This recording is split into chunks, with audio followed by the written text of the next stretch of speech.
Perkenalkan, saya Susilowati Dewi dengan NIM 2202 1040 2084.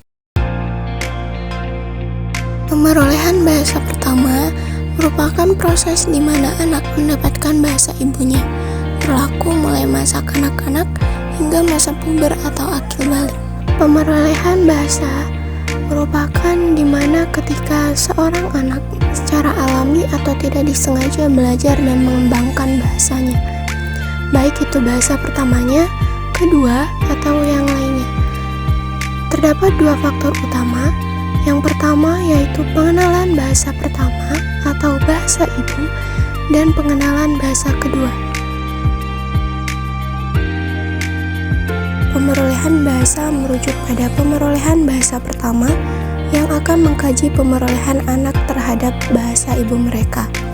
Jadi, bisa dipahami bahwa jika pemerolehan yang biasanya digunakan pada bahasa pertama digunakan pada bahasa kedua, maka pemerolehan bahasa kedua memiliki arti sebuah proses manusia dalam mendapatkan kemampuan untuk menghasilkan, menangkap, serta menggunakan kata secara tidak sadar untuk berkomunikasi, melibatkan kemampuan sintaksis, fonetik, dan kosakata yang luas pada selain bahasa ibu atau bahasa pertama, yaitu bahasa kedua, ketiga, keempat, atau yang sering disebut sebagai bahasa target atau target language.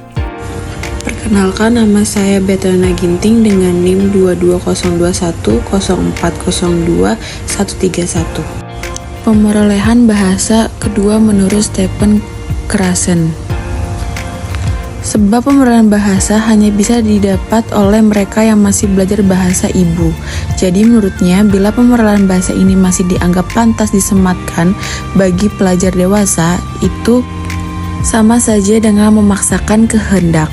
Menarik untuk diperhatikan, pendapat Noam Chomsky di atas disanggah oleh seorang tokoh linguistik modern, yaitu Stephen Krashen. Krashen berpendapat bahwa istilah pemerolehan bahasa tidak melulu digunakan untuk bahasa pertama atau yang biasa disebut dengan bahasa ibu.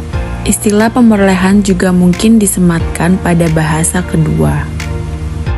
Selanjutnya ada pemerolehan bahasa dan pembelajaran bahasa. Yang pertama ada pemerolehan bahasa. Pemerolehan bahasa adalah proses manusia mendapatkan kemampuan untuk menangkap, menghasilkan, dan menggunakan kata untuk pemahaman dan komunikasi. Kapasitas ini melibatkan berbagai kemampuan seperti sintaksis, fonetik, dan kosakata yang luas. Pemerolehan bahasa merupakan proses yang berlangsung di dalam otak anak-anak ketika dia memperoleh bahasa pertamanya atau bahasa ibunya. Selain itu, pemerolehan bahasa mengandung pengertian yang lain, yaitu proses pemerolehan kemampuan berbahasa secara non-formal atau tidak dikondisikan atau bisa dikatakan secara alamiah. Pemerolehan bahasa ini biasanya dibedakan dengan pembelajaran bahasa. Lalu yang kedua ada pembelajaran bahasa. Pembelajaran bahasa berkaitan dengan proses-proses yang terjadi pada waktu seorang kanak-kanak mempelajari bahasa kedua setelah dia mempelajari bahasa pertamanya. Jadi, pemerolehan bahasa berkenaan dengan bahasa pertama atau bersifat alamiah, sedangkan pembelajaran bahasa berkenaan dengan bahasa kedua atau bersifat non-alamiah atau dikondisikan.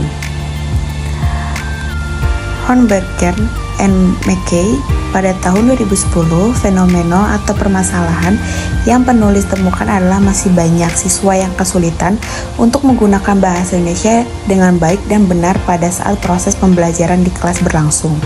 Hal ini disebabkan oleh berbagai faktor. Salah satunya adalah faktor eksternal, yaitu faktor pemerolehan bahasa dengan peran guru dalam memfasilitasi anak pada saat pembelajaran.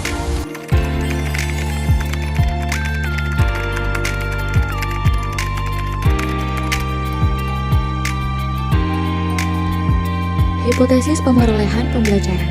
Sebagaimana yang telah dijelaskan sebelumnya, bahwa hipotesis ini mengacu kepada bagaimana bahasa kedua sebagai sistem yang diperoleh atau dipelajari. Sistem yang diperoleh ini mengandung maksud bahwa dikuasai melalui proses bawah sadar. Dalam bukunya yang berjudul Principle and Practice in Second Language Acquisition, Krashen menekankan bahwa pemerolehan adalah proses secara tidak sadar. Lebih rinciannya, Crescent menjelaskan bahwa pelajar tidak akan menyadari bahwa ia belajar bahasa, tetapi mereka hanya menyadari bahwa mereka sedang berkomunikasi. Singkat kata, pemerolehan bahasa terjadi ketika pelajar berkomunikasi dan terus berkomunikasi secara natural atau alami, tidak terfokus kepada aturan-aturan kebahasaan. Berbeda dengan sebelumnya, sistem yang dipelajari atau pembelajaran mengandung maksud kebalikannya, yaitu bahasa dikuasai melalui proses sadar. Hal ini diamini oleh Crescent. Ia berpendapat bahwa istilah belajar merujuk kepada pengetahuan secara sadar. Dengan kata lain, bahasa dikuasai melalui proses dan pengkondisian secara formal, seperti belajar di kelas, kursus, dengan mengetahui aturan kebahasaan, sinonim kata, dan belajar secara kontekstual. Adapun pengoreksiannya terjadi dengan melakukan latihan-latihan dan pembiasaan. Hal-hal tersebut akan berguna pada pelajar sebagai sensor ucapan-ucapan mereka sebelum memproduksi kata. Hipotesis pemantauan. Maksud dari hipotesis ini adalah setiap manusia dalam proses internal bahasa memiliki monitor yang berfungsi sebagai editing serta pengoreksi. Contohnya, dalam belajar bahasa Arab, terdapat pemakaian ismu anats dan muzakkar.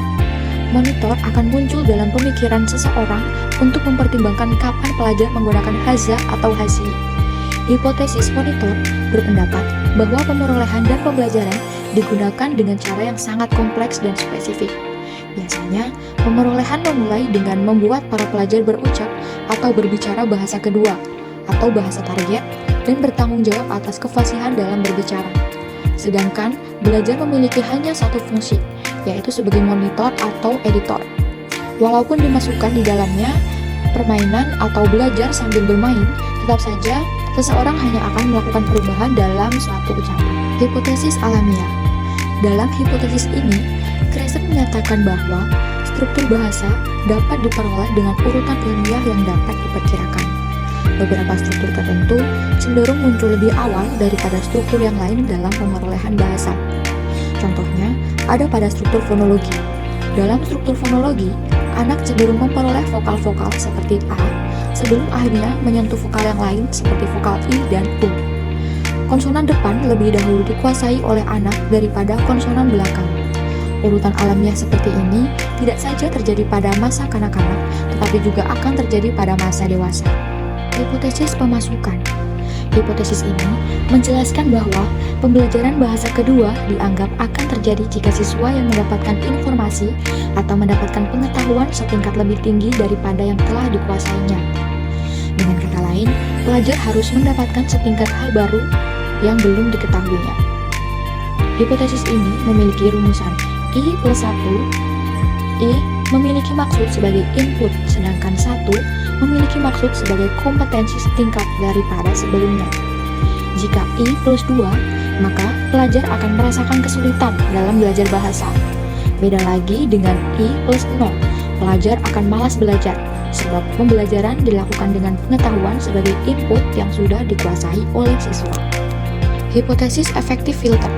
Dalam hipotesis ini, Stephen Crescent menjelaskan bahwa setiap manusia memiliki saringan efektif atau yang biasa disebut sebagai effective filter.